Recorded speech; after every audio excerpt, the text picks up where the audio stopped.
I got one of those lamps that go for the cell phone. Yes. One of the little round things. I got one Yeah. of those. Oh, the little beauty lights. Yeah. Okay. Well, let me see if I can at least be somewhat accommodating. Let me put on my lights. So at least if there's a little bit of something. Awesome. All right. So, are you ready? Feel comfy? Yes. All right. So, Uh-oh. Here we go.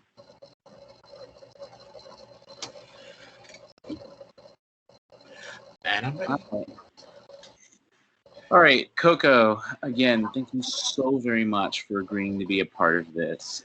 It's truly a pleasure to have you as a part of the collection of voices, stories, and lessons from people of the transgender, non-binary, and intersex community, especially in Charlotte. Now, can you introduce yourself a little bit, and of course with your name, pronouns, and from there we can go from the first question. Okay. My name is Coco Gabrielle Chanel. My pronouns is she and her, or Ms. and Mrs. Whatever you want to call me, as long as it's not something disrespectful. Awesome. And so the first thing I want to go into, can you share a little bit about the idea? So when we first met, we spoke a little bit about you had enlightened me on a different layer about transgender identity, and not only can it be a spectrum, but like people who are in transition aren't necessarily trying to transition entirely to the other end of that spectrum. And can you share a little bit more about that? I think that girls who tend to get work done, work meaning they might have both top and bottom surgery or just the top surgery, they feel like they don't want to be classified as part of that community. For me, I don't have none of the equipment yet, but I'm working on my top surgery, but I don't want to do the bottom surgery. Because I feel like I'm beating the purpose of being who I am and being the person living in my own truth. And for what to share with, because I don't think I ever shared with you personally what that led for me. First of all, it reinforced what our mutual friend had said about, in our, at least in the ally support group, and she would always reiterate and reinforce this saying about how you are who you say you are.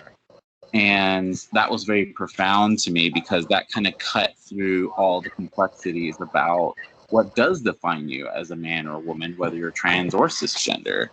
And so, yeah, I wasn't sure if you wanted to share thoughts on that as well. Well, I agree with that. But one that I believe in hardly, I feel like people get so wrapped up about what is an image of what a woman is and what a man is. And my motto, if I sound graphic, please let me know. I feel like tits and ass don't make you a woman. Like broad shoulders and a nice packaged dick don't make you a man. What makes you that man or that woman is the ability, how you carry yourself, how you present yourself, and how you respect yourself and others around you. And you carry that no matter what. If you present yourself as a woman or a lady, then people treat you like a woman or a lady.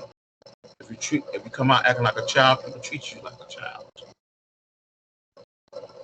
Yeah, and I think about in that same night that we spoke about this, we also talked about you had shared with me a little bit of the work that you did with Crew. And I'm just curious, what got you involved in community work and helping people get on their feet? I have always been about working for the community. My adventure came by accident. I made a promise to God a while back that if we do anything, get me out of a certain situation I was in, that I would do everything you want me to do. Just tell me in a dream. And he said, I want you to get back.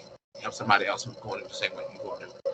And I started out working as a volunteer for a non-profit organization called the Powerhouse. I was working with the Powerhouse because a friend of mine's name, I love him to death. And we was like, he was like, come and help us out. I didn't care what I had to do. I don't care if it was to answer phone, file papers, clean up the bathroom, make coffee. I didn't mind because people saw the first person they saw was me, and how I present myself was, and I was like, wow, I love it. And when I was telling George is the one who introduced me to the Powerhouse, I heard about their organization. I haven't dealt with them before. I never dealt with them personally, but I've been part of who their organization is all about because of my church. And I said, I'll go ahead and help. How I got involved with Crew, George made a promise to me a while back.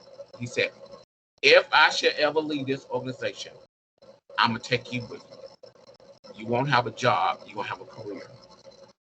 And I'm thinking like, okay, whatever. Then we started at the Powerhouse trying to build a trans group for women of color or non-color.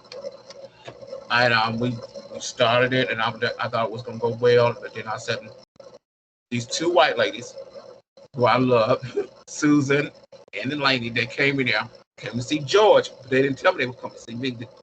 And that's the shade part right there. And they came up to me, and I said, y'all need anything?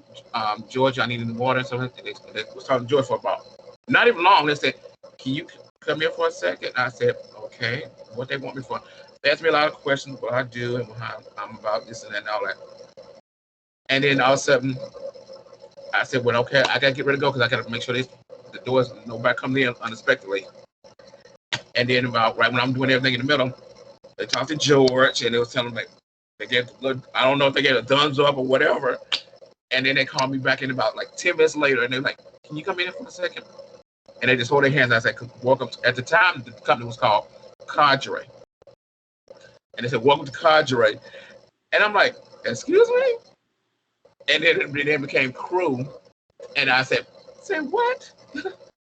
I said, what you mean? I said, this was a job interview because George told us if we do an interview with you, he said, this is a job interview, you get nervous. That's why we did it the way that it did. I said, and it worked. I've been with them, oh my God, for about 5 years. And I'm proud I'm the first trans person to work for them. And I work with one of the top universities in the world, Duke University, who brought the pilot program to them. And the big program is in Duke. And they run their little thing here in Charlotte. And for me to be a part of this, it was like, wow. I said, I told my pastor, I said, why me? And my pastor always tell me this, I said, why not you? Why not you? You can do it.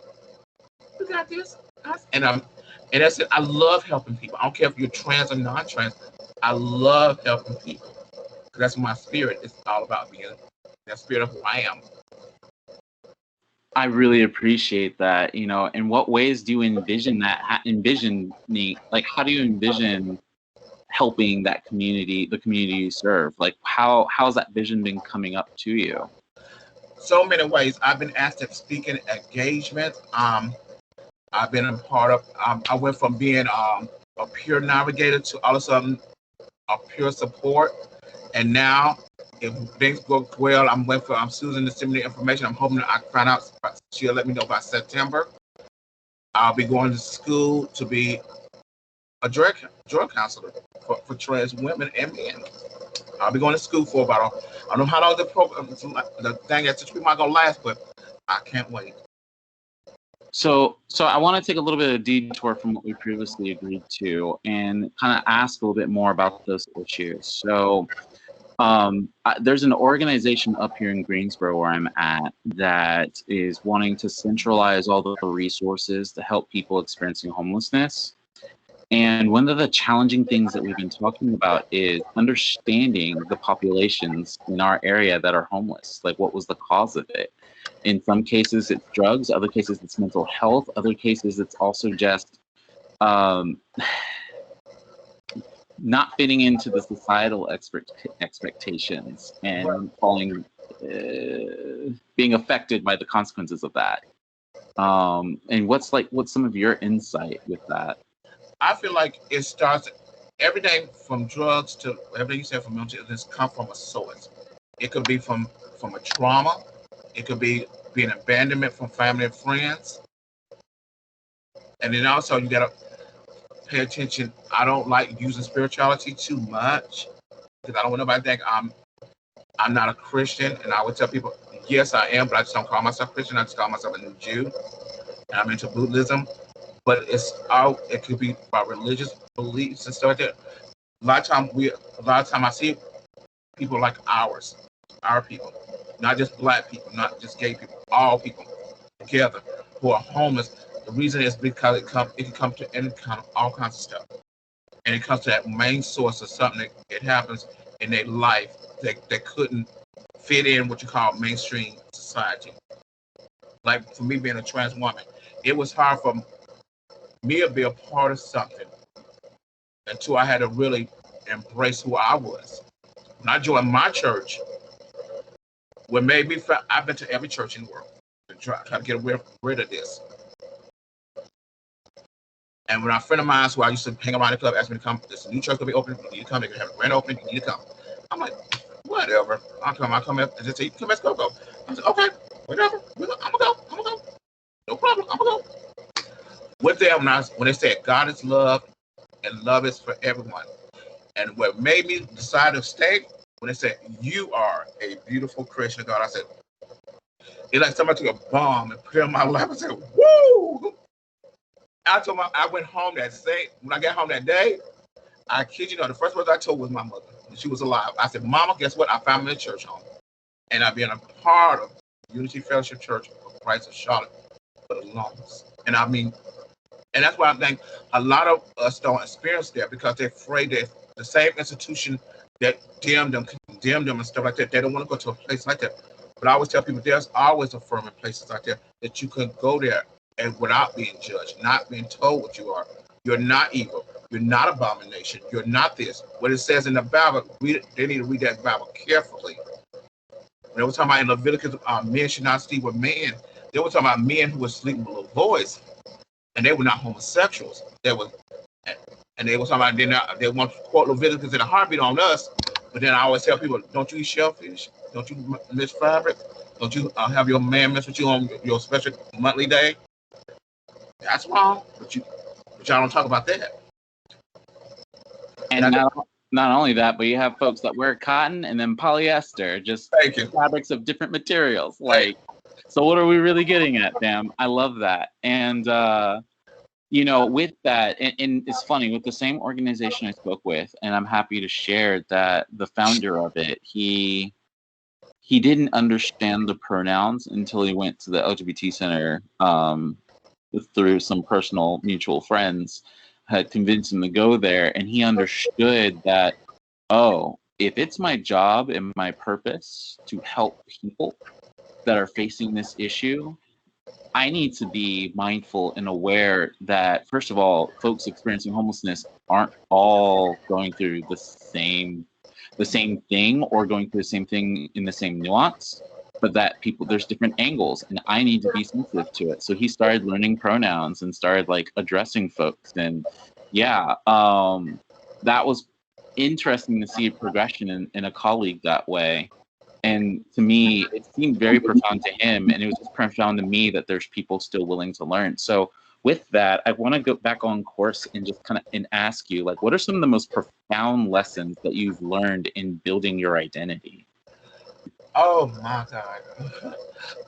Most of what you just said right there, I could say what I live by. I live a strict rule. I have different rules I live. One of my favorite quotes is from the Bible. And you may know it well. Everybody knows it.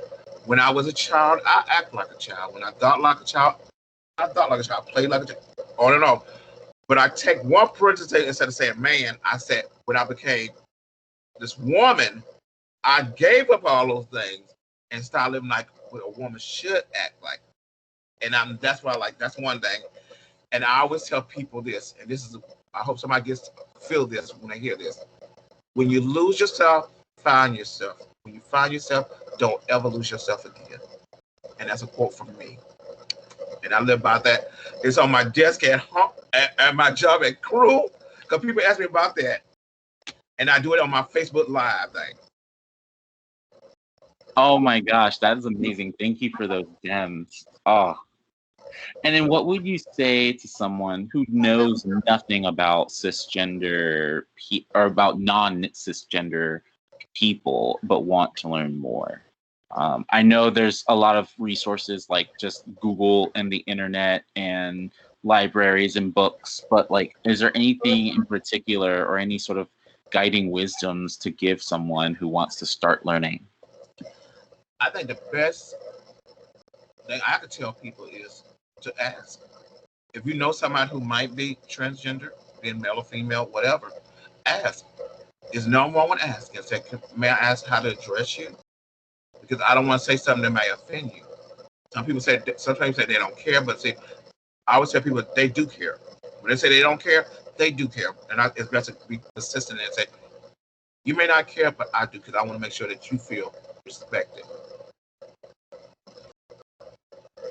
I love that. I love that because like even there's like a level of trust when someone says they don't care. It's like I don't care if it's from you, and it's like that trust too. But even then, it's like I appreciate it, and so with that, I still want to know what's the best for you. So I appreciate you sharing that.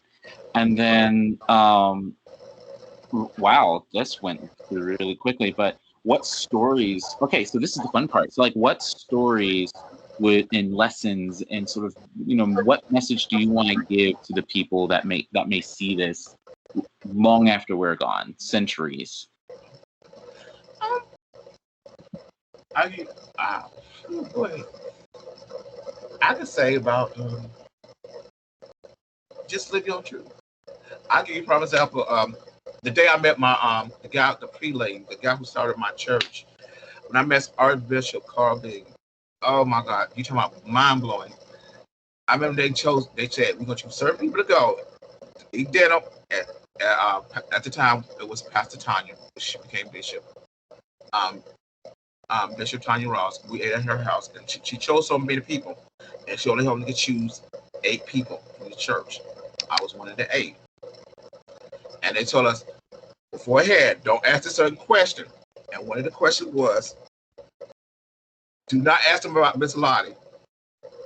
I'm like, who is Miss Lottie? And then, like an idiot, we was eating dinner, we was eating good dinner and stuff. We was right at the table, and he was right there. He said, my daughter, you're not speaking. You usually give me a hug and stuff. I gave him a hug. And he said, everybody have any questions? Everybody asked him questions and stuff. He said, now, my daughter, do you have a question you want to ask me? I said, who is Miss Lottie? And I caught I caught myself, but I didn't. And he said, he just laughed and laughed. He said, that was me back in the day. I was one of the big old queens that you could say in a minute. I would drink any lesbian, gay man, and a straight person in a heartbeat. And he said, and then when he told me this, and this is one thing he made me laugh. He said, I'm a SFS, a sanctified sissy. I'm a faggot full of the Holy Ghost. I said there. I said, God, please, I hope he didn't say what I just said. I said, but for him to be a pioneer in so much he's done, from being on Broadway plays and writing one of the top 70 discos that Lady Gaga gave him credit for, because if you heard the song, I Was Born This Way, that title comes from.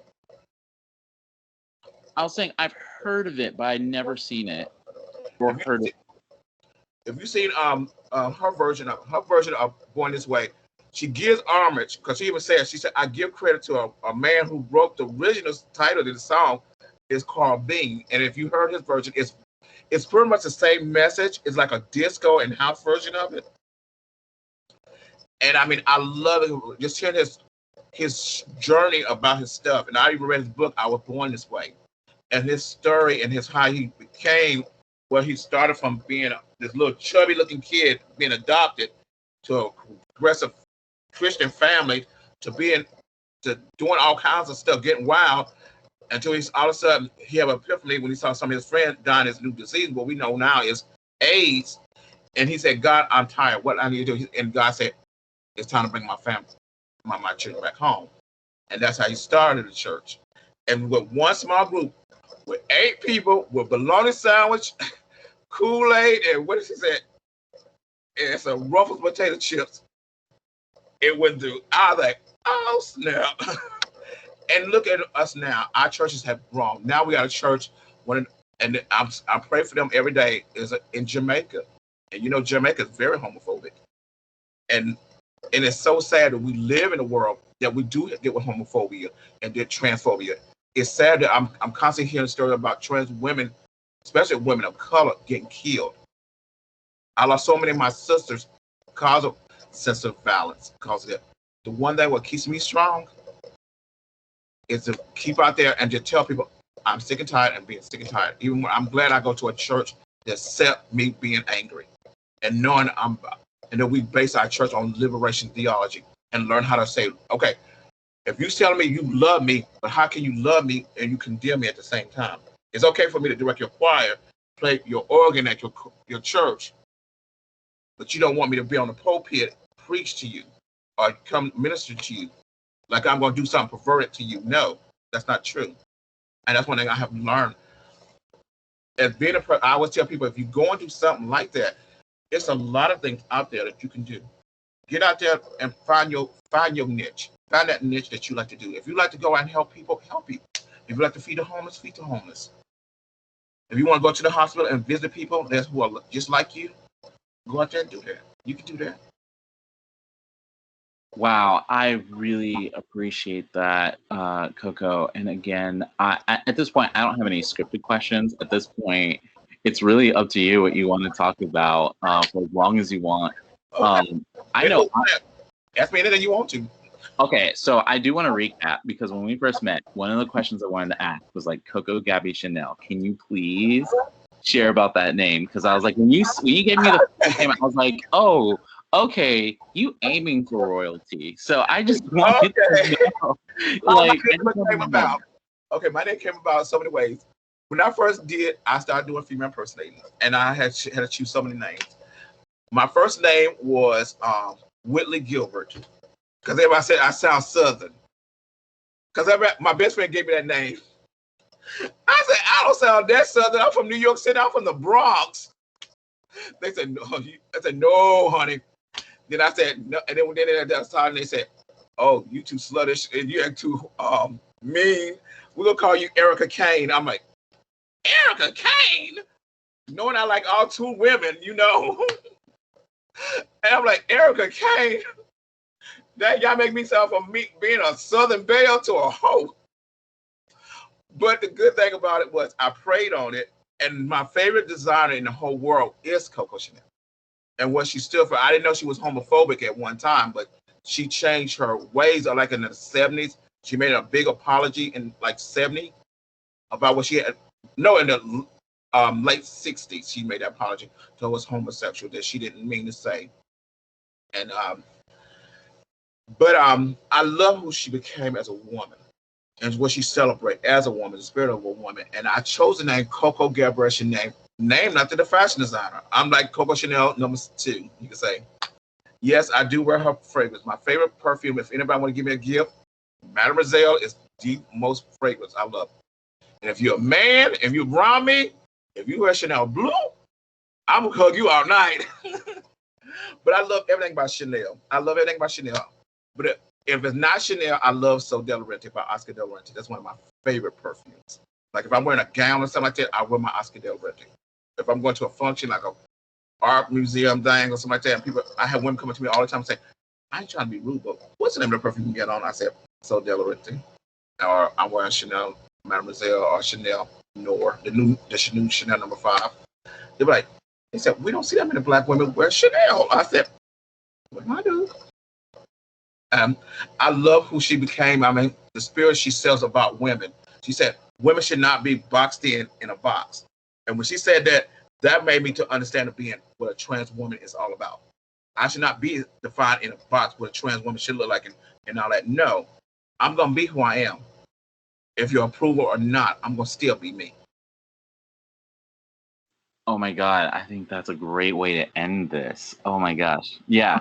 Like, and I think that is not even just with the transgender community or with anybody on the LGBT spectrum. It can go for any identity, you know, whether it's your profession, whether it is your faith, whether it is, I feel like in a weird way, I think back to, I think it's in Romans when Christ mentions about, for those who believe, who confess with their mouths that Yeshua is Lord and believe in their hearts that God raised him from the dead will be saved. And for it's with your heart that you believe, and with your confession you sort of like express and proclaim. And I always thought that was interesting. Like there's a sort of mysticism in that. And like you can do that for any of your identity. As long as you're telling your own personal truth and being true to yourself, whether we see the evidence or not, it is. And the evidence will show up later if it's even any of our business to see it. So I really appreciate these gems of wisdom, Coco. But I got Thank you so much. Yeah. I'm just thinking, making sure. I got some. You want me? I got one question that a lot of people might want to know. People Yeah. ask, they might look at this. They say, "Well, how can she be so spiritual?" What is my religion beliefs? I am what you call, so y'all call it Christianity. I changed the name and call it the New Jew. Because last I seen, Jesus was a Jew, not a Christian. I'm into Buddhism, and people ask me all the time when I tell people I'm a Buddhist, I'm into Buddhism. They say the first thing come out their mouth is, "Oh, you believe in that fake stuff, that Nomyo Renge Kira?" I said, for your information, that is a real chant. Nomyo Renge Kira is a real chant. It's a Buddhist chant, and it helps you see much clearer. I do that every time I go out every night before I go out anywhere, or go if I have to go to work. And when I leave from work, I do my chant when I leave from work at night. It helps me see stuff clearer and help me to protect myself and who's around and anything around me. And I get into the I'm like this. I like to piggyback on like choose. My biggest thing are you call Christianity and Buddhism. But the main thing I do to take a little bit from different religions. I take stuff from Muslim religion. I take stuff from Judaism, from people who are Jewish, Hindu. Everything I take a little bit of their beliefs and live by that. And like I said on my Facebook page a long time ago, I told people on my Facebook Live, I said, the one thing that tells us Christianity, the name of religion, we have been so separate because you don't believe the way I believe in, and that means I'm better than you. No. We need to come together and have collective of all people of our religion, and we all have the same common goal, and that's only one thing, and that's love. That's love. And I appreciate that. And you brought up a couple of times, now that I think about it, you brought up a couple more times about the Facebook, the live Facebook streams that you do. And so you do these weekly streams, right? Can you tell a little more about that? Okay, my Facebook Live is called Food for Thoughts for the Body, Mind, and Soul. What that entails is I talk about everything. Everything life. It could be, if it's spiritual, yes. Not in a religious sense. It could be in a religious sense too, but non-religious sense. You could be an atheist and get something out of this from my message. It helps people to see stuff clearer in their life, especially if you're going through life all your life. You need some kind of words of wisdom and somebody to tell you something that make you feel good. I have seen people get on Facebook Live. Yeah, they got thousands and millions of people watch them. My favorite person of all is Dharma Man. I'm a big fan of Dharma Man. I hope if he ever came to Charlotte, I'll be the main one to get a ticket. Try my best to see him. And I love what he stands for. And for me, I do my principles are based on life experience and what other people I have seen go through. And I just take my topic. It could be anything. Like I could talk about like being depressed. Is that a good thing or that's a bad thing? Sometimes people look at depression as being bad. Sometimes I could be in a depressive mood, but as long as I don't be in a true deep funk, I mean all the way down to the ground funk, then that's getting to be real bad. But it could be good in a way because like if I'm sad and I'm going through a loss, like or somebody died or something like that. Yeah, that's depression right there. But at least I'm showing it. I'm crying. I'm getting angry. I'm hurt. And I teach people it's not wrong with what you're going through. If you want to get angry at something, get angry. That's human nature. Show anger. Even Jesus himself got angry. He turned down the tables in a temple. You see what he did? There's no wrong there. A lot of people think, oh, it's wrong to go if you got mental issue or if you're going through depression and you're going this. No, sweetie. Whoever told you that, don't listen to that.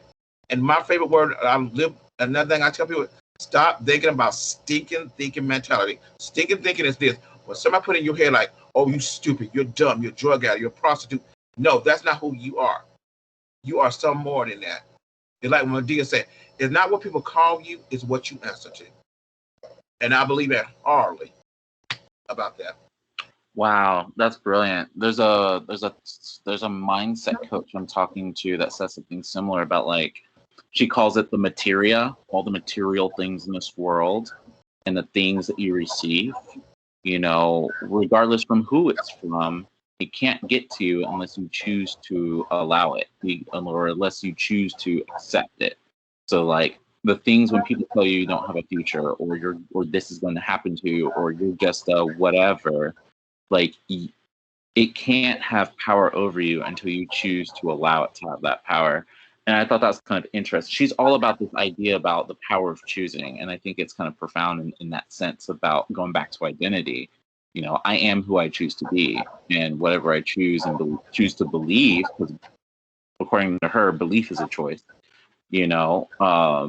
and as I confess it, like, you're birthing it into reality. And I found it very enhancing, even with my walk, with my own identity and my own spirituality. And I appreciate you so much for sharing that, because, when I was learning about my identity, it was kind of weird. Like, it almost seemed paradoxical for anyone under the LGBT spectrum to still believe in God or have a religion or faith because of the ridicule and persecution and scrutiny.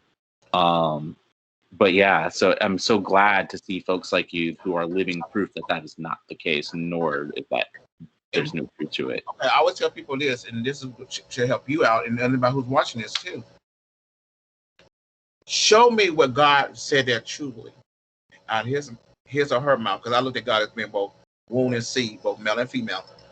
Show me where it says they say that. Because, and I will show you God didn't say that. See, what's sad thing about it is people are so wrapped around old way of thinking of the Bible and stop. I would tell people, read the Bible with new eyes. And when you start seeing stuff much clearer, just like the creation story, like I tell people, they say, well, I had this woman tapped me on the bus. She said, well, God didn't create Adam and Steve and Eve and Yvette. I said, ma'am, you almost got it right. God created Adam in his own image. God created, and said, what you mean? God created Adam and Adam. They said, you mean he made two males? I said, no. If you look at it, it says in Genesis chapter 5, verse 1 and 2, when God created both male and female, both of them, he blessed them and called their name Adam. In Hebrew, Adam means mankind. That's cool. And okay. she saw me, and she had her Bible. She was reading. I said, do you see what I said? And I read it. I said, I made her sure. I said, she ran her hands on it. I said, this is the generation when Adam was created. And when I showed it, I said, whoa, I didn't know that. And I said, and Eve was not the first wife of Adam. No, in Jewish belief, it's Lilith. Right. And if you believe in the Old Testament, see, the one thing about it, they take little bits and pieces in the Bible. That's how the Bible came about. They took some, that's how black people who became slaves, slave masters say, oh, this is what you're supposed to be because it says in the word, because they couldn't read. If they learn how to read and learn how to read what it really said, they'll be like, these people have been getting away with this too much.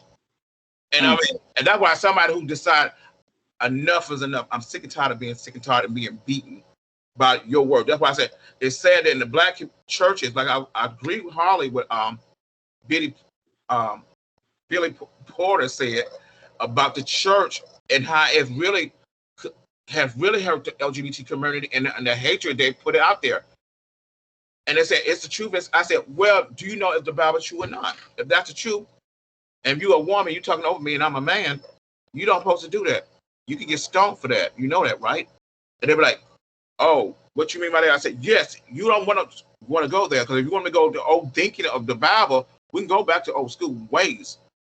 Because back in the day, even back in, women were so silent, women had to be silent. They had to be dressed a certain way. It took liberation to say, listen, I got to be free, and I got to be free indeed. I can't sit here and think about, I want to go to school to be a doctor. I want to be a lawyer. Look what we got. We had came a long way as a people. Who would have thought I would live to see three things in my life? Gay marriages, a black president, and a black vice president. Only but God could only do something like that. Yes. Well, I think about the phrases about all things are possible through Christ who No. strengthens me, and I think about for those who truly seek the relationship of the divine, like how their existence, no matter what the religious or the rules, so to speak, say, you know, the rules will never outweigh or outvalue the one that made them and can overwrite them and can subvert them without violating them. And so it's like, and I even the whole existence and narrative of Christ himself, I, to my understanding, the whole narrative of Christ was to help subvert the laws before, so that you don't have to do all of those things. You just build a more direct and honest and genuine and personal relationship with the divine on your own terms, and you're good. And that's kind of at least for me as a person of faith, that's the excitement that's renewing my faith and helping me with my journey, is that it, going back to it again, yes, there's a camaraderie we have for those who believe in similar things, but by the end of the day, it's your story, it's your narrative, it's your journey, and it's your say. I'm glad you You have a used the say. journey. Yeah, well, and I think the important thing is too, it's like acknowledging that you do have agency. I think it's hard in the LGBT community to keep that in perspective. Like, you have agency in the matter, because oftentimes, at least for me with my identities, it just felt like I didn't have a say in the matter, and it's just these things are put on me that now I just have to deal with. And it's like, well, no, you are whoever you decide you yourself to be, and it's up to other folks to understand that. And so, I say who I say I am, and then I go figure out what does that mean for me. So, and that's, at least that's the takeaway I get from this moment that you've shared, again. And so, again, thank you so much. Um, Yeah. Oh, wow. So I guess the other thing too, I was thinking about, because when we met through not Transform, we met through Transcend Charlotte. yeah. And I'm thinking of going back there so I can do more of these interviews. But what I wanted to ask, and I guess what's important, because I should probably start talking about it in some ways, what got you connected to that community? What I have a church member who used to be a part of my church. She's my sister in Christ, my big sister, next to her and her late husband. Um, she was a part of Transcend, and that's Cassandra. And I mean, she was the one that got me. She got me into. She was like, "Oh, you need to come." And I said, "Let me think." I went and I finally went there, and I said, "I got myself out there. I wanted to do more, and I like what they all about. We don't look at color. We don't look at the sexuality of who you are. Just like they always teach us this. My sexual orientation and my identity are two separate things. What I identify as and my sexual orientation are two different things. And that's what I love about what they're all about. And that's why I try to tell people all the time. I said, don't let people put labels on you that do not match you. And that's when it hurts a lot of the trans, when it comes to trans women like me. When I decide to date, the first thing come out of a woman's mouth or somebody's mouth and say, "Oh, this man dating you, he must be gay." No, if he is a gay man, he identifies as being gay. He's gay. Bisexual, he's bisexual. If he's straight, he's straight. That's him. I mean, that's the sad thing about, we tend to put labels on people because they can feel like that's correct. No, it's not always correct. It's best to ask somebody, what do they identify as? And then on top of that, and who you live your life as. I live my life in truth. I live my life without no negativity. Have I been in a relationship with people? Yes, I have been in a lot of relationships. Still single, but I mean, the one thing I learned about being single is when I hit that big 5-0, it's gonna hit me in a ton of bricks and say, okay, it's time for me to see what I want and what I'm. At first, I would settle for less. When I was in my 40s, I settled for less. I wanted somebody to love me and all this kind of stuff. And all I got was abuse, just practice, and all that kind of way from guys. But now I want more than that. I want to be married. I want to live in a nice home. I want to be well kept. I mean, I like what Electra said. She said, "I want." The guy said, "What do you want from a man?" I said, I want a bank account. I want this. I want that. I want to be well kept, but also I want to be respected. And that was, I said, okay, I like that. And I said, I looked at trans women we came a long way as trans women. That's how you see a trans woman on TV is always something negative. It is not always good. But look at Pose, how they really opened the scenes of the ballroom scenes and the trans community and the gay community. That was good. Look at Laverne Cox. I am very proud of my sister. She made to the point she gives me a breath of fresh air when I see her do anything. Look at, we got trans brothers of color who's doing Hollywood. I'm like, we came a long way instead of people playing us. We got actually trans men and women coming out and say, okay, why are you getting somebody to pay us and you got these good talented trans men and women out here right now?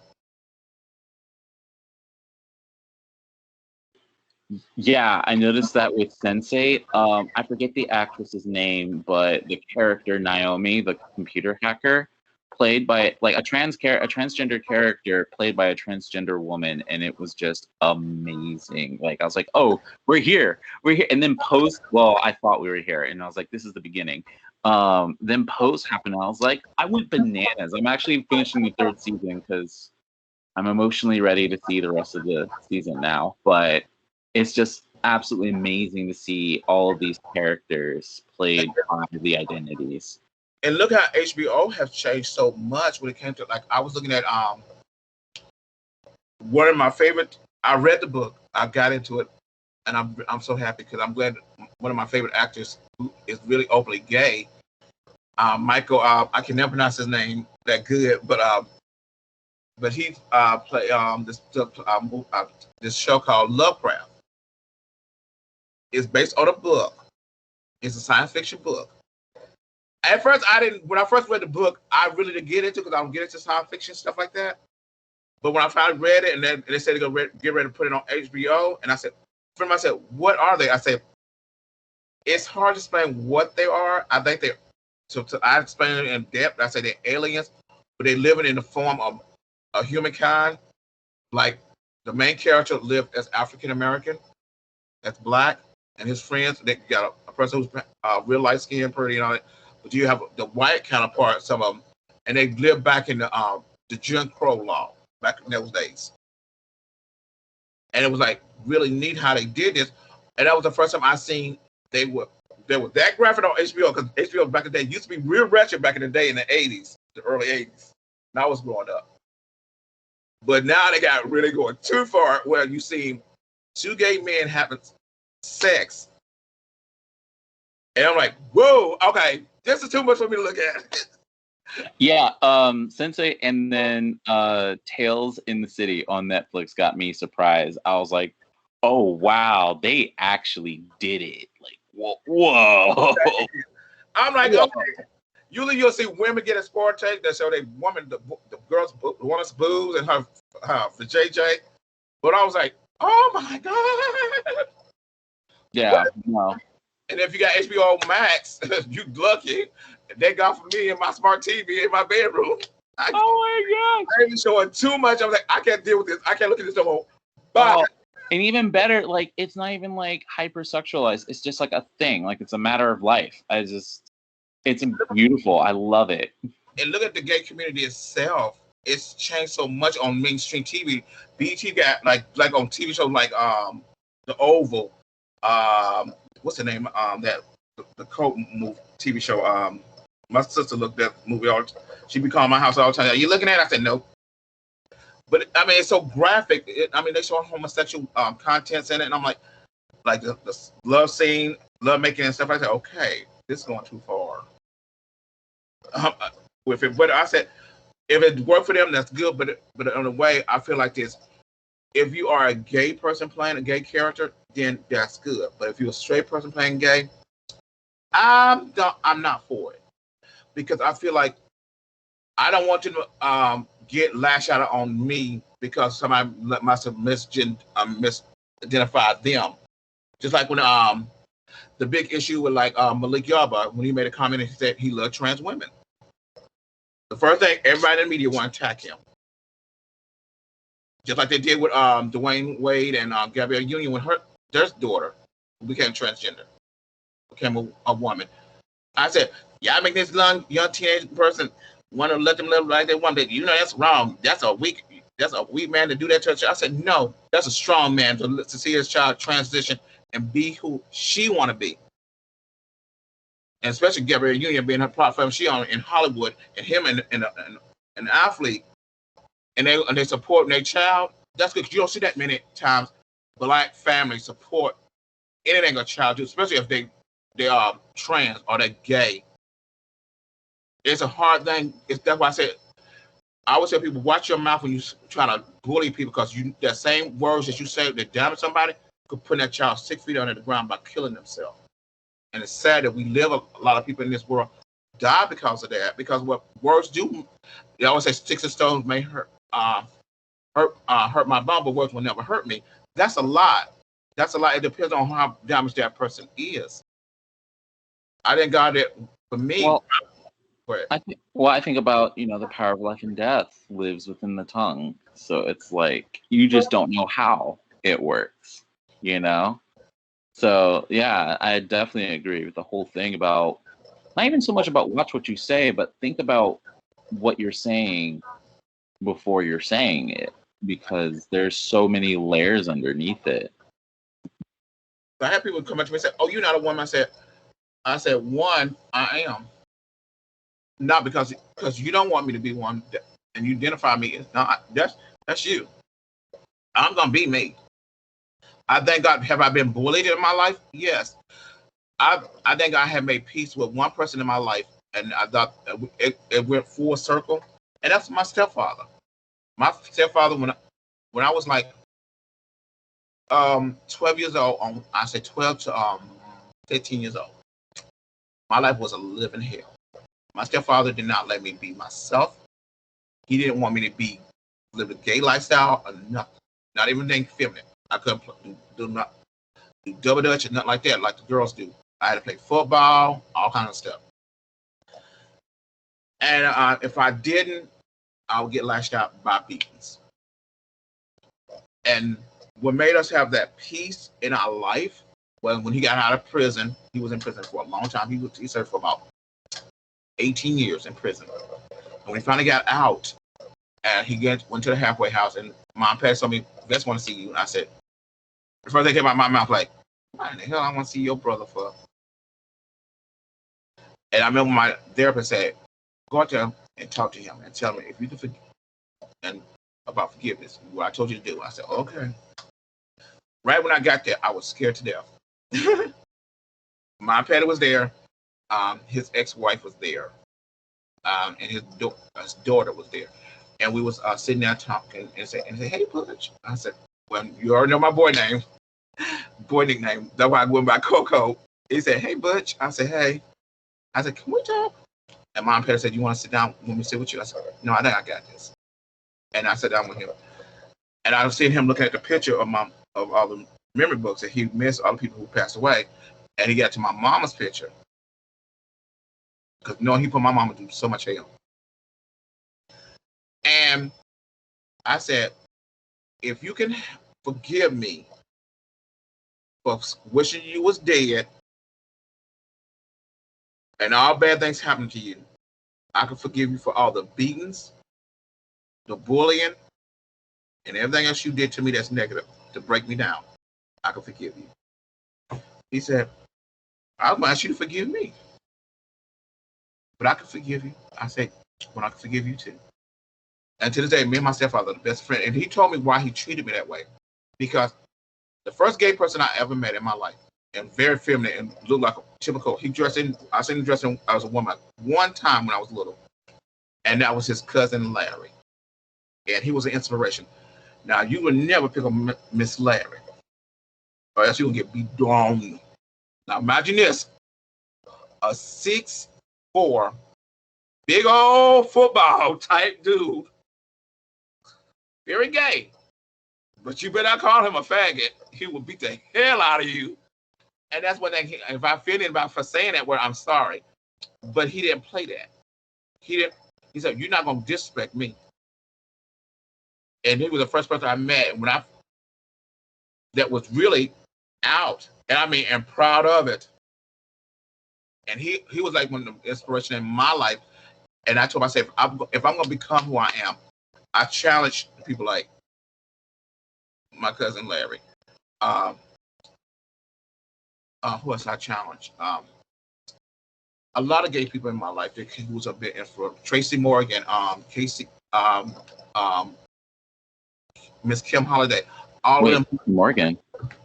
Tracy Morgan was a female impersonator back in the day. She was one of the, like, when you talk about drag, reason why drag has suffered in Charlotte. That Tracy Morgan. I was thinking like the male celebrity Tracy Morgan. No, I was like, not him. he family? No. Okay. No, Tracy Morgan. I mean, she really has, when she do a show, like she come like do a show, like she did a show this, like she would do a show like it was this Sunday, she'll do this Sunday. Next Sunday she won't do one. She'll come back that the Sunday after that. I remember the year she died. She died on my birthday, and we had a good conversation. She said, "Girl, if I don't come out of your house, I'm gonna give you this $20 bill. I take that $20 in my Bible hidden."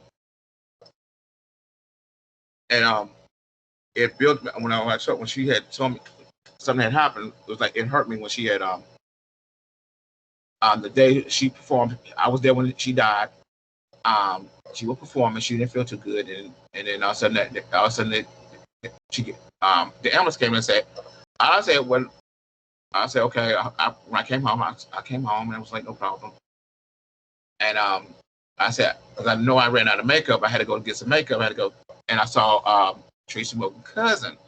He said, "You heard about what happened to Clay?" I said, "I'm not using her to call him Clay that much." And they said, "Tracy." They said, "Yeah, Tracy's in the hospital." I said, "Tracy died." I'm like, I had to tell my mother and my sister that my mom and my sister were very good for love Tracy. They were buddies. They were very buddies. And when she died, it was like, I think that's when drag died.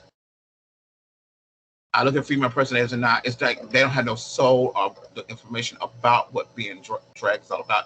And being trans is all about. Then because if you dress as a woman, I'm gonna dress as a woman because I see my trans sister with the titties and all that kind of stuff. They get all these good looking straight guys and stuff. I want to try to do the same thing. They said, no, honey, don't do that. That's why people get killed. That's why people get harmed a lot. You play with it. And I tell it to any of my sisters, if you are doing it and you're doing it for, you don't live it, don't. If you don't live it, don't do that. Because I don't want to see you on the news getting killed over something stupid. No, thank you. Yeah, thank you for that.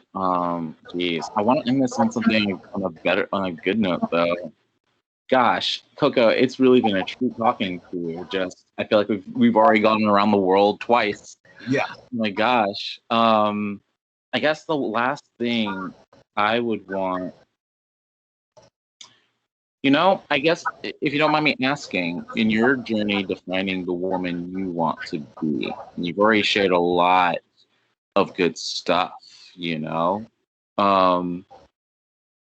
what's been one of the more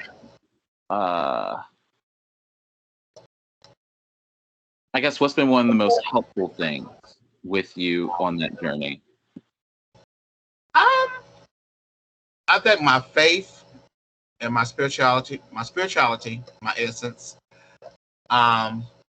family is important to me. My family is their support and friends. I always tell people, you say, how many friends do you have?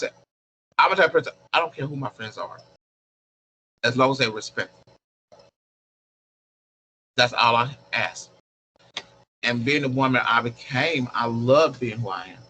I wouldn't change nothing about me. Only thing I'm going to change done is I am going to get surgery. No, I ain't getting bottom surgery. I'm getting my girls. I'm getting this done. And in August, you'll see it in September, I will have a new nose.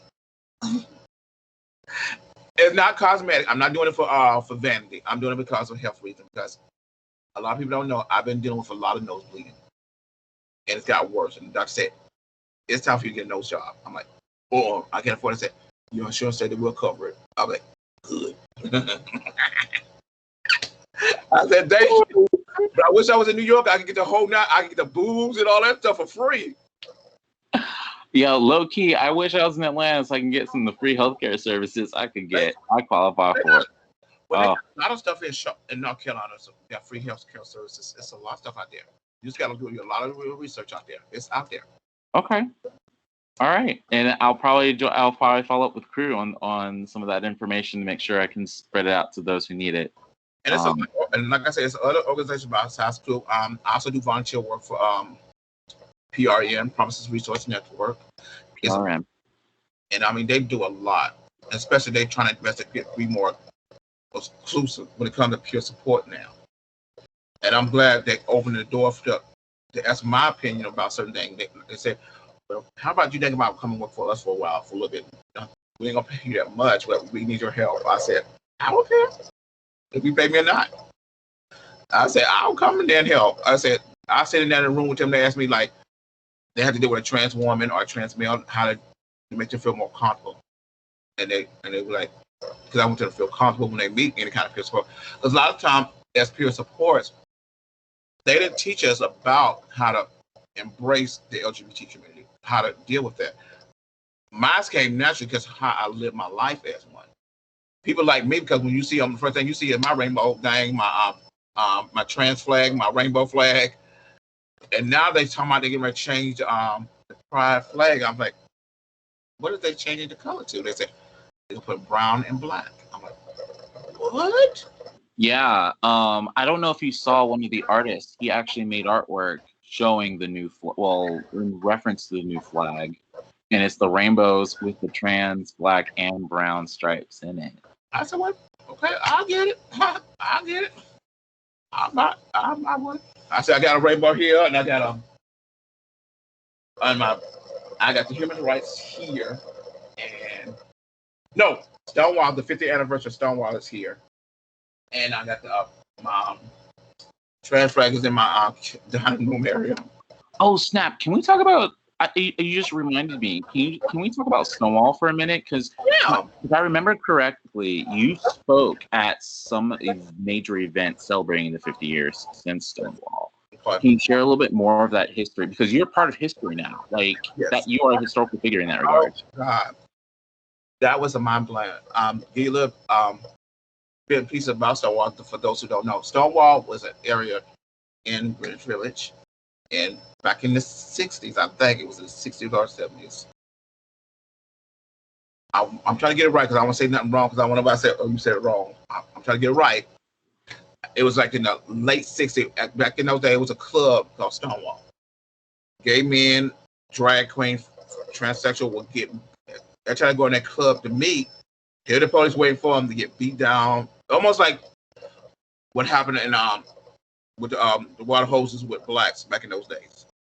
They did that to the gay people back in those days. They beat them, and then it took one drag queen who said, enough is enough. We're tired of this. And they fought back. And like I said, really true gay bashing was when the gay men and trans beat the hell out of those police officers. And that's what happened. And I was so honored to be asked to go for the 50th anniversary of the March on Stonewall. And I was glad to be marched with my brothers and sisters and arm in arm. I learned two things. Thank God I did not wear heels. I wore my tennis shoes because they told me ahead of time, do not wear no heels. I said, why not? I said, trust me, it's a long walk. Trust me, it's going to be a walk. I said, thank you for telling me that. I wore my tennis shoes. I had on my nice little dress. And I thought it was going to be like a smaller walk. That was a walk. We walked from all the way from the beginning where Stonewall was at, all the way to Central Park. And then we had to go inside Central Park. And if you've ever been to Central Park in New York, you know that's a big park. That's a big park. It's better if we go walk in the street all day. Then you go to another area that's that big. It was a lot. And to be a part of that, to see people, all races, all nationalities, all different countries come together in one city to celebrate what Pride started in and what was about. It was wonderful. And to be a part of my church, my brothers and sisters who invited me there, and be a part of that. They say, how did you enjoy yourself? I said, I really I really enjoyed it, especially the white party. Especially, I was invited to a white party. I never been to one, and to go to a white party in my nicest outfit and getting respected by every trans woman and every trans guy and every gay man and a woman, especially the gay men, was like, "Oh my!" She said, "My sister, you look good." And then the guy I was with was my boyfriend. I said, "He said you're a lucky guy." I said, "No, this is my baby sister." They said, "Oh." They said, "Oh, y'all not together?" I said, "No." They said, "Well," they were trying to hit on him. They said, "No, I'm a trans male." He really is, and he fooled a lot of people. It was like shocked, and then he introduced me to the DJ, and we had a good time. I mean, I had a great time. I went to a lot of parties. I went to a lot of events. I love the thing with how to how they celebrate my church, the movement of our church, Unity Fellowship Church movement, and what it meant to them. It really was so wonderful, and seeing people come up to me from, and the one thing I knew, I felt like I was treated like royalty. I went to a place in the village. It was called I think it's called Houston's. It's one of the best restaurants. Now, if you want a good steak, mashed potato, and salad, go to Houston's. It was good. It was like I sat there. I said with some friends, and we was getting ready to eat. They said one of the guys I seen from Charlotte. That was like right back from me. They said, "Oh, what you doing?" I said, "I'm just here. I'm from New York." They said, "We never knew you was a New York person." I said, "Yeah, I'm a Bronx girl." And it was like, then all of a sudden they were playing. They had a day where you sit at the table and they play all these old school music, and they make you sing some of the tunes, and then people come up there, give you hugs or whatever, and then all of a sudden I'm getting ready to eat, and then here come "Last Dance" by Donna Summer, and guess who they put the mic on? And I'm like, "Boy, you singing this song?" Because I don't know if I can't sing that good. I can lip sync it. And I got on the edge of the gap, and I said, and I sung the song. I never seen a bunch of people come on my table, drop a bunch of money on my table. I said, "They got no pay for my dinner and everybody else's dinner." But it was nice because it was showing. I said, "Wow!" I said, "I wish I could see that kind of love here in North Carolina." That's one thing I want to talk about too. The sad thing is, here in North Carolina, we don't have no love here. It's sad. I'm glad I go to a place. I hang out every Saturday. I love going to the woodshed because everybody's so nice. Everybody treats me with respect. They say, "Oh, you our little sister. We ain't gonna let nobody mess with you." I feel like woodshed is like Cheers. Yes. Just more leather harnesses. Thank you. And yeah, I appreciate bringing up that more because like a part of what started this whole project for me was that a few friends / acquaintances, colleagues, had brought up this awareness that transgender topics and awareness wasn't really brought up in North Carolina. I was like, oh, okay, that's interesting. And then shortly after, the HB2 bathroom debate between Raleigh, that was trying to enforce it to the whole state, to my understanding. And then at the time, Charlotte was the mayor of Charlotte at that time. I think Mayor Jennifer Roberts was like, no, we're not doing this ordinance. And it was a whole thing. Nope. That's true. And I was glad to be a part of when they had showed different cities to go to, different people from cities to go to Washington, D.C. and speak on this, about the bathroom issue, about the trans stuff they go to. And I think it was me, and I was the only trans woman in my church to go because I was asked. And 3 of my trans brothers, they all went. We all rolled together, and we went to Washington, D.C. We stayed with our trans brother, who I'm to this day, me and his wife are good friends because we always talk about perfumes. And we get together, and we went there, and we spoke at Washington, D.C. I was sitting here like, I said, who would have thought I would be a part of that? I was scared on that top of that because, one, I learned 2 things: never wear stiletto heels in Washington, D.C. And 2, if you go wear an outfit, don't wear pants because it's hot out there. I was burning up, but looking the way they precede us, and they took us on a tour. We spoke to our state representation, and then they made us came in front of everybody. I'm like, I said, "Thank God I didn't ask me a question because I was praying to God the whole day. I said, Jesus, don't ask me a question right now. I don't want to have it ready." But I was glad to be a part of that. I think God has really had put things in my life to be a part of. That's why I always tell people, if you put me in a room, I don't care if it's a bunch of people in a room, and you put me there right in the middle, I know the attention will be on me a lot, yes.